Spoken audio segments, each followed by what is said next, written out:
Welcome to Revolutionary Optimism. Living at this time in history, we are challenged with a convergence of crises that is affecting our daily lives. Issues like economic hardship, a teetering democracy, and the worsening climate emergency have left many Americans feeling more despair than ever. To respond to the challenging times we are living through, physician, humanitarian, and social justice advocate Dr. Paul Zeitz has identified revolutionary optimism as a new cure for hopelessness, despair, and cynicism. Revolutionary optimism is itself an infectious, contagious, self-created way of living and connecting with others on the path of love. Once you commit yourself as a revolutionary optimist, you can bravely unleash your personal power, #unify with others, and accelerate action for our collective repair, justice, and peace. On this podcast, Dr. Zeitz is working to provide you with perspectives from leaders fighting for equity, justice, and peace on their strategies, insights, and tools for overcoming adversity and driving forward transformative solutions with unbridled revolutionary optimism and real-world pragmatism. In this episode, Dr. Zeitz is talking with Daniela Ballou-Ayres, founder and CEO of the Leadership Now Project, a national membership organization of business and thought leaders committed to fixing American democracy. Daniela began her career at Bain & Company, working across the firm's offices in the US, South Africa, and the UK. From there, she became a founding partner at Dahlberg, where she led the Americas business and transformed the startup into the largest social impact strategy firm with 25 offices worldwide. She spent 5 years in the Obama administration as the senior advisor for development to the Secretary of State, serving under Secretaries Clinton and Kerry. Daniela's perspectives have been featured in the Harvard Business Review, the New York Times, Fast Company, Politico, and the World Economic Forum, among others. Daniela is a member of the Council on Foreign Relations and was a 2014 World Economic Forum Young Global Leader. She holds an MBA from Harvard Business School, an MPA from the Kennedy School, and graduated cum laude from Cornell with a BS in Operations Research and Industrial Engineering. Here's your host, Dr. Paul Zeitz. Thank you for joining the podcast today. Yeah, pleasure to be here. Thanks, Paul. So the first question is really about you personally, and I wanted to ask you, when you were at the State Department and then you transitioned out of it, did you have an aha moment when you were working on sustainable development, you were inside the government, and then something happened in you, and I'm not quite sure what it was, that brought you into this Leadership Now project work, which is about optimizing and strengthening our democracy. So can you tell us what was going on for you inside? Sure. No, thanks for the question. I'm going to make that into two aha moments that combined, I think, led to my work in this area. The first was shortly after joining the State Department in 2012. And I was an atypical appointee in the Obama administration. I had not worked on campaigns or been in a think tank or been a big donor. I was more of an expert and a business person who'd worked on issues related to international economic development, global health, and otherwise in a business context. And as incredible as it was to move to Washington and join administration I respected and work with leaders, I was struck within a few months of joining government that our institutions did seem to be unable to keep up with what a rapidly changing world. I joined the State Department a few weeks after the WikiLeaks scandal. I was seeing Congress was unable to respond to many of the demands. And it genuinely made me nervous to see what seemed like a dramatic disconnect between our public institutions and what I had experienced in business and elsewhere, and as an engineer, studying some of the most innovative systems in my degrees earlier on in my career. So that was my first one where I had this overriding feeling in government and concern that these were disruptible systems, that our public institutions were disruptible because they were lagging the speed at which many of the way technology was advancing with the internet, the way other systems were evolving. The second aha moment was shortly after the 2016 election. I was still serving in government. We obviously had a highly contentious election. It revealed a lot of polarization. Trump won the election and was in a way that was unexpected, which was a surprise to many. And it raised a lot of questions around how did we not understand each other in this country in a way to know that there were these very big divides.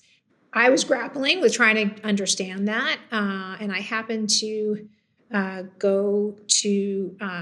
leave Washington for a bit and go up to an executive education course at Harvard that was focused on getting women on corporate boards, unrelated to any of these issues, to clear my mind. And there was a session, though, by Professor David Moss, a historian, who started the session by explaining all of the data around how Americans' faith in democracy had declined over the decades.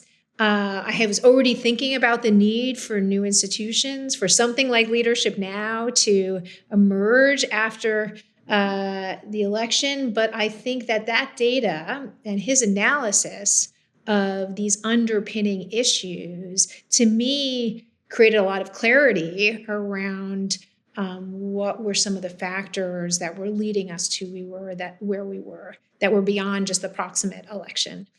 So that started really a journey for me and for others that I was working with to tap into some amazing academic minds, tap into amazing business minds, use my networks in a different way than I had in the past to identify what could be the type of new coalition and entity that would have a meaningful impact on where we were. Because if I learned nothing else in work to solve problems like where we collaborated on global HIV, on the Sustainable Development Goals, you really have to think about what's the kind of tent you're building, how big is it, who sits in it, how do you take different actors who have different ways of operating and get them to come together in coalition. I mean, in reaching the PEPFAR legislation, which you were very involved in, you had to figure out a way for evangelicals and the LGBT community and progressive groups and conservative, groups to all come together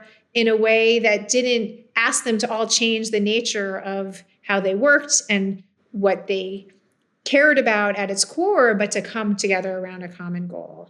And I think democracy is that kind of issue where we can create a tent that includes most of America and really, and ideally, hopefully all of America, and saying we need a strong democracy and redefining how we think about our obligations as citizens, about how we think about our businesses and our political systems, so that we have kind of a long-term way out of the polarizations and frustration that I think so many of us feel with where we are politically.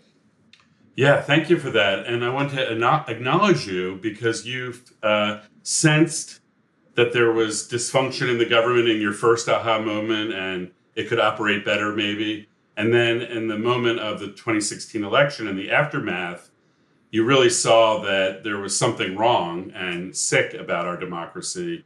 And you just didn't go along and do whatever you were doing. You innovated and you're very entrepreneurial.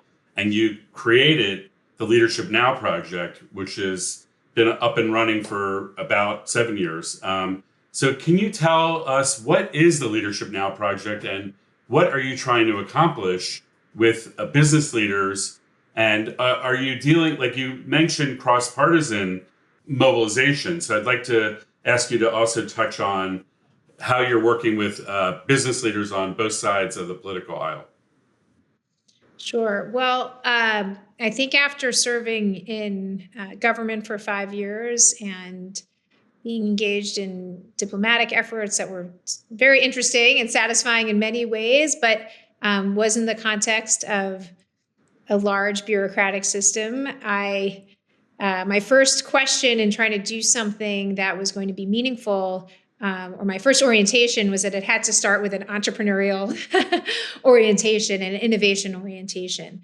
That the ways of working had to be different. The way that you brought people together had to be different and solve problems. So I have tried to, from the start of Leadership Now, So how do we take really kind of lessons from the past around how you create influential coalitions while merging it with the best ways of working and organizing people and their ideas for action that are based on much more modern, innovative models. So I've just been trying to be very conscious of the how in addition to the what. Like if the what was a really difficult problem, we have this democracy that isn't working, and that if we look at history, we know that if business people don't respond to threats to democracy, because most people work in businesses. Businesses are an influential part of the economy. They employ many people.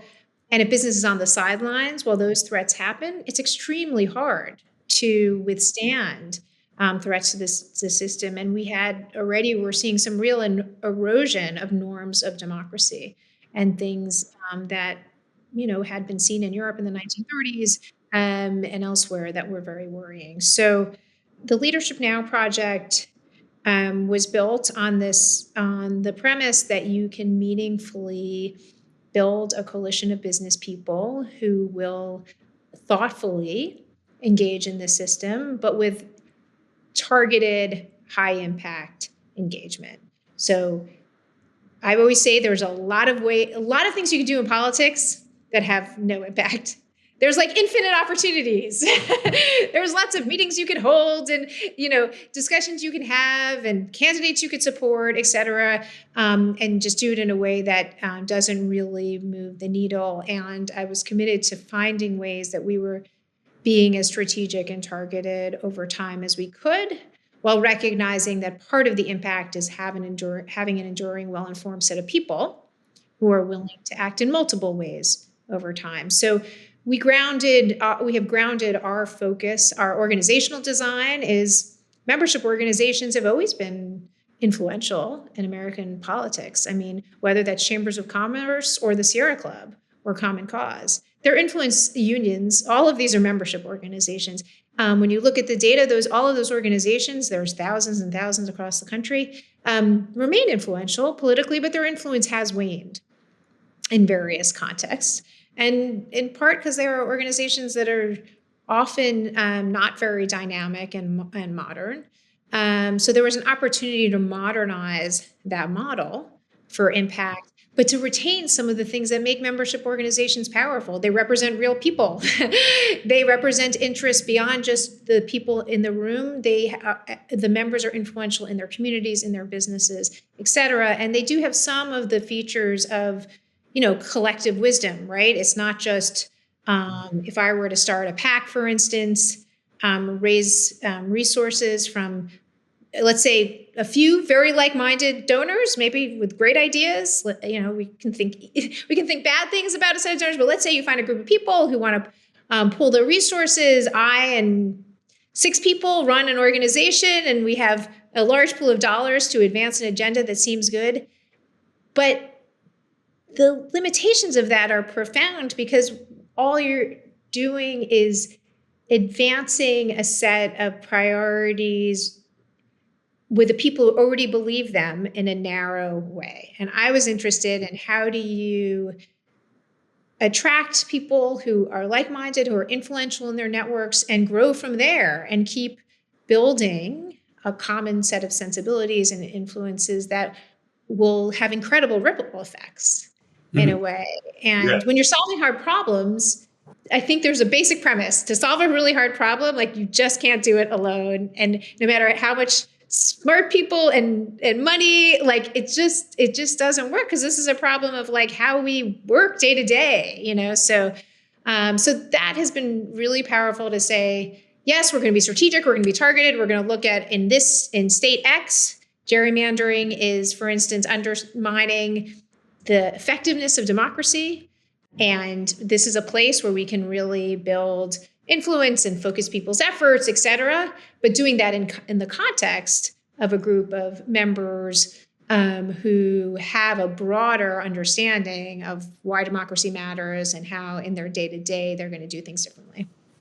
Yeah, that's extraordinary, because the other membership organizations that you talked about for businesses, like the chambers of commerce or industry associations, are really about the business objective of that entity. And you're asking business leaders to say, there's another thing you should care about, which is the broader democratic democracy that we're living in that is allowing your companies to thrive. It may not be part of what they do as part of their business, but you're asking them to take that on. Do I have that right?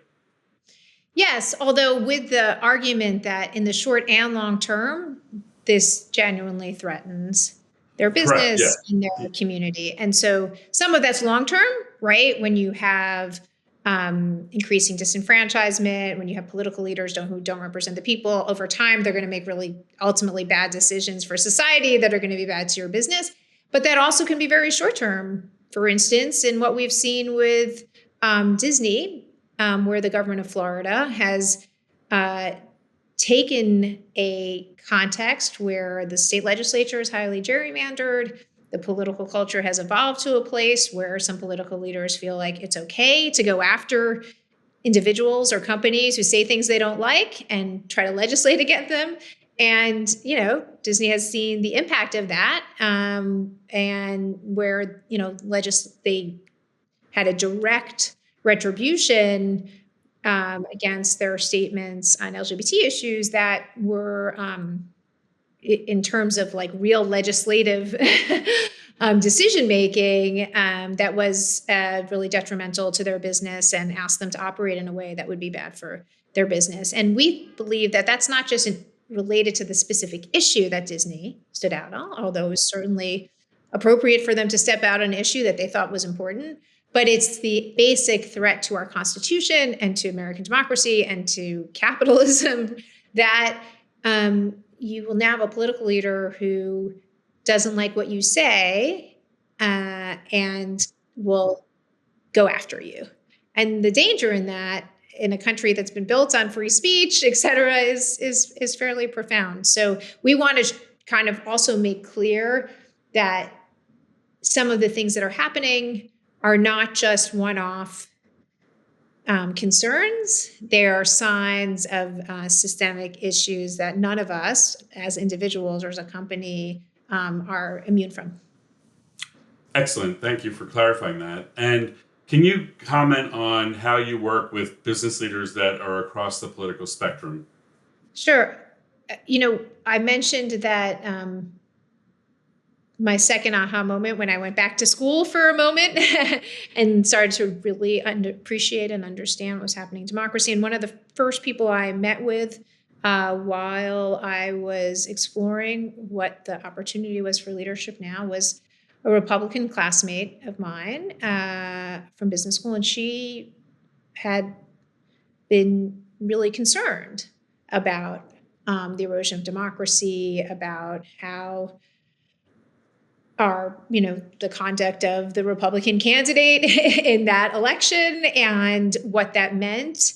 And so I reached out to her to understand what were her concerns now. And we were very aligned, even though we'd always respected each other, but we had been pretty squarely on different sides of the political spectrum in the past. We found we were now in real common ground. And I have found that throughout that, those who've been concerned about democracy, there's plenty of independents and Republicans and Democrats who share common concerns. I will say that as an organization, we have been clear, though, that there are lines that once they're crossed are threats to democracy.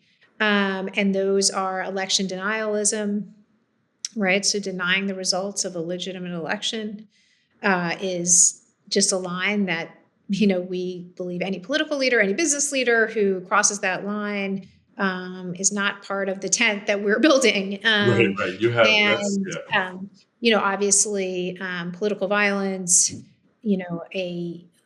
efforts to suppress participation, constrain the vote. All of those are the most important bright lines. But we don't have to agree. There's lots of things we don't have to all agree on in terms of specifics of social or economic policy or otherwise, and can still agree on those points. Excellent. Great. That's fantastic. That does model some of the work that I've done in the past and I'm doing now, even that you want to build a big tent that includes a range across the political spectrum, the common values, common commitment to human rights and human dignity. And then there's like a line in the sand where, we can't cross that line if we're going to adhere to those values. So that's really interesting. Yeah. We've, for instance, avoided the word bipartisan and used the word principled, because we don't see our objective function being about how bipartisan we are per se. We see our objective function to be a cross-partisan coalition that is principled, and that adheres to certain principles. So sometimes when the objective function isn't clear on what principle you're standing for, and you're just trying to get diversity of political opinion, it's not that there's no role for that, but for us, we're saying we want to find a well-defined group that has a common ground and stands for something, right? So we're definitely oriented to stand for something. And I think something that's interesting is, I do think even within the political, let's say within the Democratic Party or otherwise, you might have progressives or more moderates or otherwise. And I think sometimes there's a sense that there's some middle that doesn't stand for anything in the country. You know what I mean? That like, if you're in the middle, you don't really, like the extremes stand for something and the middle is just kind of without an agenda. And our perspective is that most Americans do believe in things, whether you're sitting in the middle or not. And our agenda is one that can capture a pretty broad spectrum, including a lot of the disengaged middle, or, those who just kind of tune out in politics or are, or consider themselves moderate in various ways, but do stand for something. So I think really defining what it means to stand for something in our democracy, how we're staking out that ground, is something more implicit in our work, but I do think can be powerful and also allow us to work with different types of groups, right? Because if we know what we stand for, I always felt like when we started the organization, I was a little bit careful about partnering too much in the beginning, because I felt we had a need for our members to first really understand the context and have a perspective, and be able to participate effectively with other organizations. And so now we're at a place where I think we can do that in a much more nimble way, because we have a core of people who actually kind of have an appreciation for the role that they're playing with others. Great. Yeah. So Leadership Now Project also created a pathway for business leaders that were tuned out. You were like saying, don't tune out, engage. This is important. This will affect you both in the short term, medium term, and long term. So you've created a pathway for tuning in a way that fits their interests too. So that's really a powerful role that the Leadership Now Project is playing. So I wanted to ask you, so you've been at this for a number of years now. It's 2023, and what is your diagnosis of American democracy now? How do you think it's doing? Has it gotten better over the last 6 years, or has it gotten worse over the last 6 years that you've been doing the work that you've been doing? I'm torn on, some days I feel one way versus the other. But I think there are basically countervailing pieces to this, right? So so I think on balance, I'm an optimist, which you obviously are as well. And there are things that I see that do give me real hope in terms of the evolution of our system.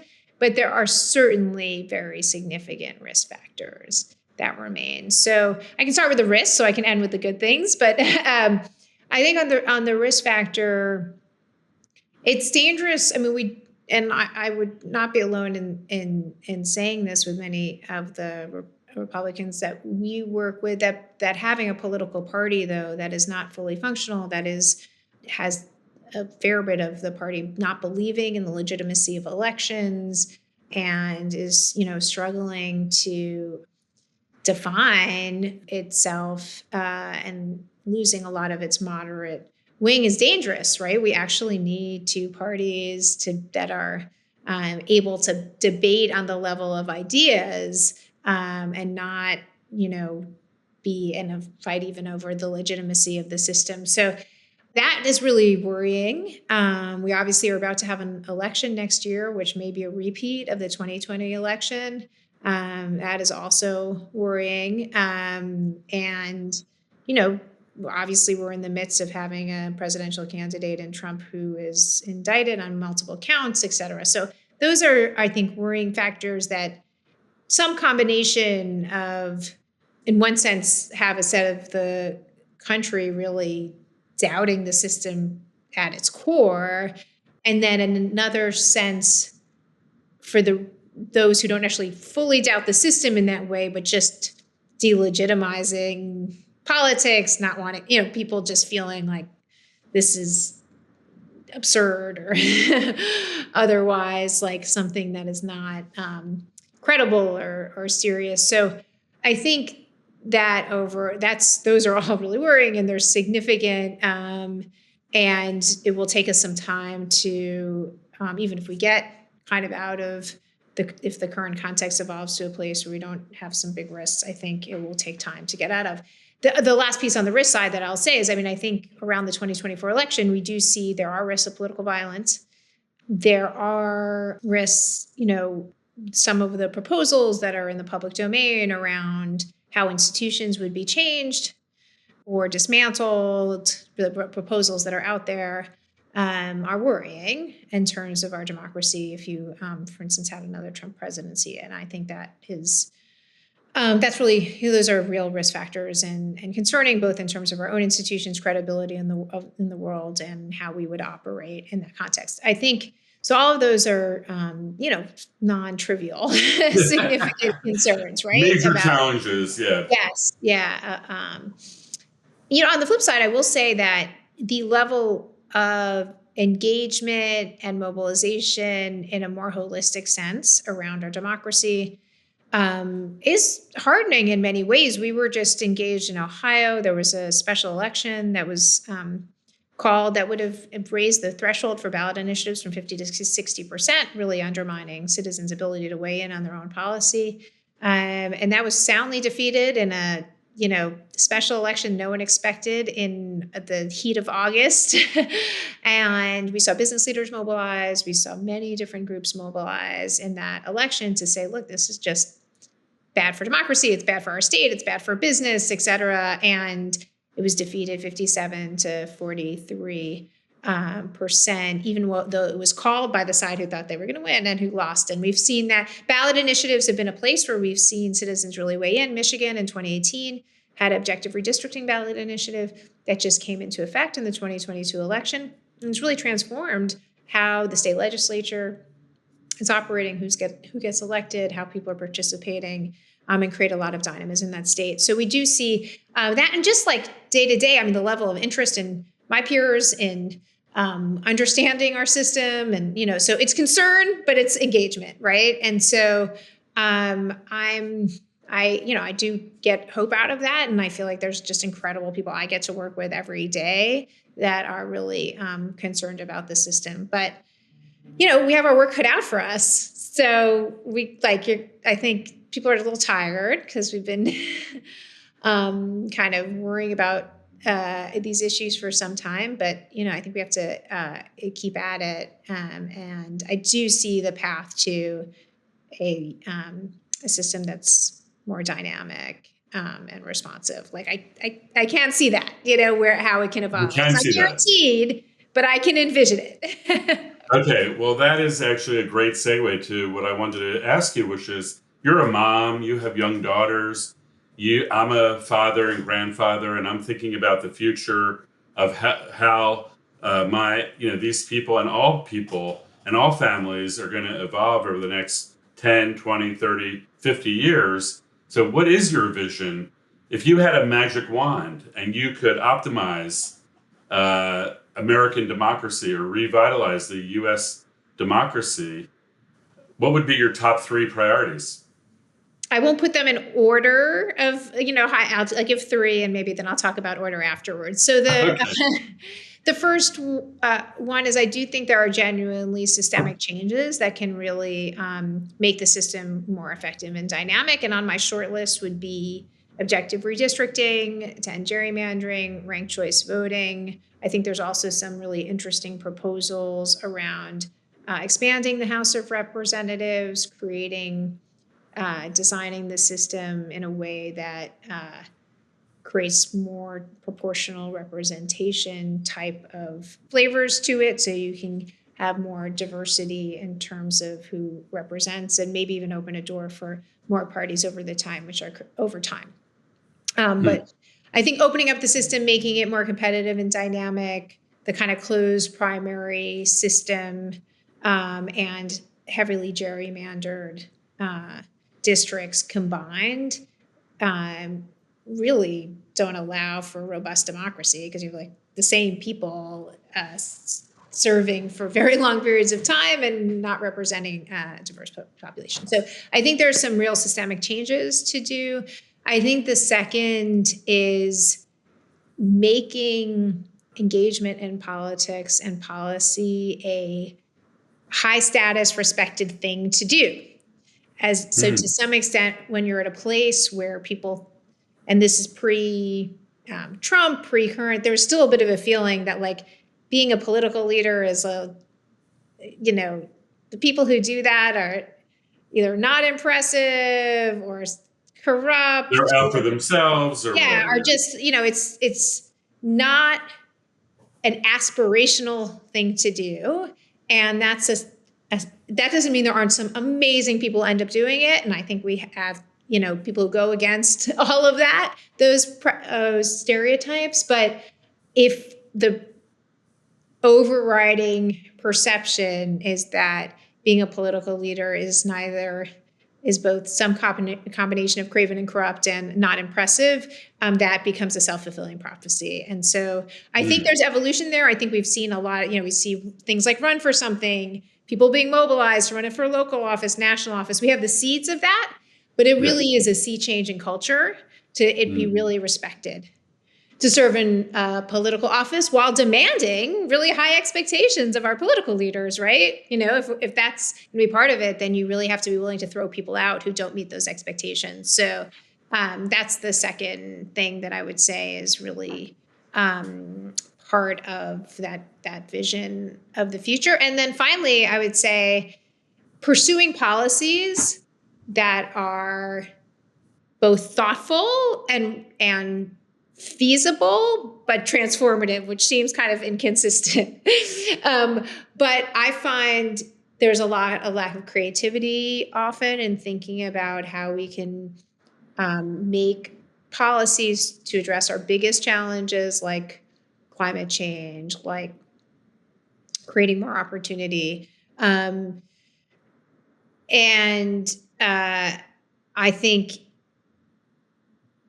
I don't think it has to be inconsistent to be kind of innovative and ambitious with also having an understanding of what can really get done. And I think that was actually in PEPFAR and HIV/AIDS, that was the really interesting thing about getting that program done. It was ambitious. It was saying, we want billions of dollars of American resources to go to solve the AIDS crisis. But there was a path to do that. And sometimes my frustration is that those who want to have ambitious policy have interesting ideas, but there's just like no path. You know what I mean? It's like bold without any implementable path, or it's, boring and implementable. And I feel like there is something there. So we need to have like a lot of dynamism on how we kind of make policy and do things in innovative ways, paired with great talent and systems that incentivize the right behavior. And then everything will be fine. Yeah. Those are great. That's a great, agenda of systemic reform and these other elements, the culture of political leaders being respected, and it's a career path for the best and brightest in our country, and then, creating transformational policies that actually can get done. I think that was your 3-point agenda. Thank you for distilling that into. We could spend another hour going into each of those, but we wanted to whet everyone's appetite about what's possible. And so I think that was a great sharing that you did. I always appreciate your thinking and your innovation. I want to go back to one thing that you said. And you said that when I asked you about the state of our democracy now, you said, well, some days I think this, some days I think that. So I really wanted to ask you a personal question. Like sometimes I'll speak for myself. I get really despairing and hopeless, and I'm just like, whatever, there's nothing I can do. And then I've had to find out that revolutionary optimism is a cure for me when I'm despairing. I can take it, I can be committed to something, I can take a stand. So I wanted to ask you, what do you do when you're feeling hopeless and despairing? Or do you ever feel that way? And if you do, how do you personally like transition back to that optimistic Daniela? No, I do. I do have those fears sometimes. I think I felt it most significantly leading up to the 2022 election, because we did have quite a number of election deniers on the ballot, including in races for governor and secretary of state. And those we knew would be the consequential decision makers in a 2024 election. And so if you had people who had ran on delegitimizing the system, overseeing the system, it was incredibly dangerous. And so in gaming out, how that would play out if the outcomes were bad, that was really very worrying to me. And I did have that feeling in the lead up to the 2022 election that we were really kind of at a big risk moment, and one that maybe wasn't as obvious as a presidential election, like had become very obvious when you looked one level below that. Obviously that election deniers almost uniformly lost at those highest levels of government, of governor and secretary of state. I was very heartened by that. Really heartened by that, because that was, across many, 6 different states in different contexts with different types of candidates. So I thought that was really encouraging, and we had been actively engaged in that. But, I think it's still, can be daunting when you take all of those issues and climate change and everything else. And I think a basic element is just getting to work on bringing what you can bring to the table on that. And that's, sometimes that's sounds like avoidance, but it's also kind of how I've often seen my role is to be a doer and to just do what I can and bring my networks to bear in problem solving, right? So just kind of jump into problem solving mode, knowing that,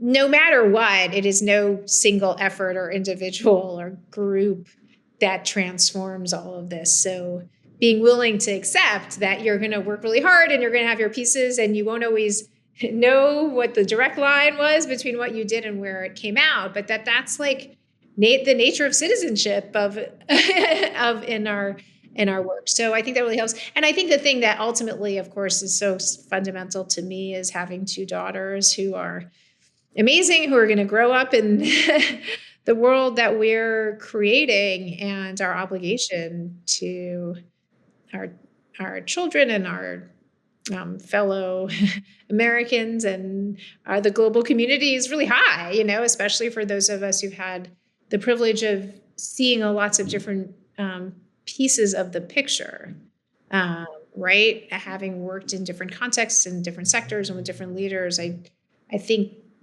I do feel like I have an ability to connect dots in a way that I want to use for this purpose. So, yeah. So, woohoo! Well, thank you so much. No, I really appreciate that. And, you're the kind of person that took citizenship seriously. And when you saw that you had an opportunity to engage, to innovate, to be entrepreneurial, and to create this business leaders movement, I really see it as a movement of business leaders who are principled in their commitment to strengthening our democracy. That's extraordinary. That's an extraordinary contribution. So you could have easily tuned out, right? You could have said, I'm going to go do something else. And you didn't. So thank you for that. And thank you for being on the podcast. And thanks for all you do in the world. Really appreciate you. Thanks. And thanks for all you do, Paul.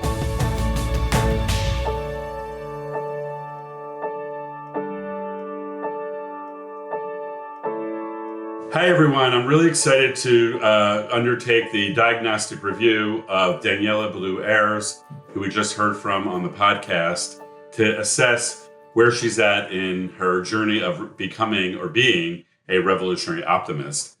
Wow, she is one. And we got to see and learn about her journey and her wisdom and insights as she works to ensure that we have the strongest possible democracy.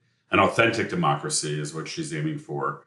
I think from my perspective, it was really important that Daniela showed how, when she identified how dysfunctional the federal government is operating, and when she saw the democracy crisis, and she saw that she has a special relationship with the business sector, that bringing all that together, she could go forward with an innovation like the Leadership Now project, which is actually a leaders movement of leaders, cross-partisan or interpartisan, from the business sector that are committed to protecting our democracy.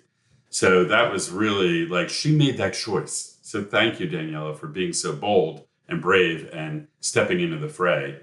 The work of the Leadership Now project is really important in terms of identifying critical solutions to our democracy and deploying resources behind those innovations to really bring forward demonstrations and examples. And they're taking action now on matters that are threatening our democracy, like they filed an amicus brief in support of the Disney Corporation position against the government of Florida for the repression and oppression of corporate views, which is a threat to all corporations, that kind of overreach and oppression that the DeSantis government was intending. So I think that it's timely and it's urgent. And finally, at a personal level, I think Daniela drives her passion for action and her commitment to this cause by looking at the democracy that we're going to leave behind for her daughters, for all of our children, and for all of our grandchildren. That is what fuels her in part. And also, I think she shared honestly that we're in a dire situation, that our democracy is being threatened right now by powerful forces, including the MAGA movement and the folks that don't want a democracy, corporate leaders or political leaders who are going for authoritarian rule. And we know that that's coming out of the Christian nationalist movement. There are some corporate leaders in the MAGA movement that have gotten caught up in this approach to our future, which we will not tolerate and we will stop and end. So in that sense, we are revolutionary optimists with the folks in Daniela's movement, the business leaders, Leadership Now movement of leaders. So thank you all for listening, and check out the Leadership Now project and learn more about the important work of Daniela Blue-Ayres and all of her colleagues in the Leadership Now project. Thanks, and have a great day.